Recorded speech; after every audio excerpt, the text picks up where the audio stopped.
খুব সুন্দরভাবে মাছগুলি বেড়ে উঠছে, নানান রঙের।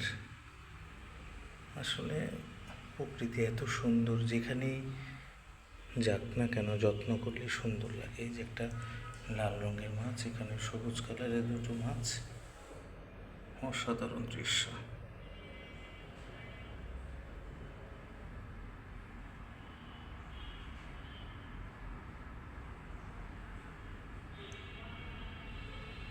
সৌন্দর্যের শেষ নাই।